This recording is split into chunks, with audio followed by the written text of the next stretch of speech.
येवला शहर police station नवीन ठिकाणी स्थलांतरित झालं असून जुन्या ठिकाणचे पोलीस स्टेशन तसेच सुरू ठेवून या ठिकाणी सुद्धा अधिकारी नेमणूक करावी अशा मागणीचे निवेदन सर्वपक्षीय कृती समिती येवल्याच्या वतीनं विशेष पोलीस महानिरीक्षक यांना देण्यात आलं आहे। यावेळी मनसेचे डॉक्टर राजेश पटेल, भाजपाचे समीर समदडिया, तरंग पटेल, आरपीआय तालुका अध्यक्ष गुड्डू जावळे, विश्व हिंदू परिषद प्रांत प्रमुख ॲडव्होकेट शैलेश भावसार, मनसे शहर अध्यक्ष गौरव कांबळे, काँग्रेसचे प्रीतम पटणी आदी सर्व पक्ष उपस्थित होते।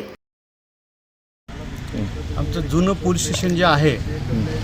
येवला शहर पोलीस स्टेशन नवीन जागेत आलेलं आहे। तर जुनं पोलीस स्टेशनमध्ये सुद्धा थोडं कायदा व्यवस्थेसाठी तिथे पोलीस ठेवावे म्हणून आम्ही आय जी साहेबांना विनंती केली। आय जी साहेब म्हणते की मी जरूर विचार करतो आणि जिथं जुनं पोलीस स्टेशन आहे तिथे एक छोटं बेट म्हणून आम्ही तिथे काही पोलीस ठेवतो असे त्यांनी आम्हाला आश्वासित केलं। आज आपल्या येवला शहर नवीन पोलीस स्टेशनला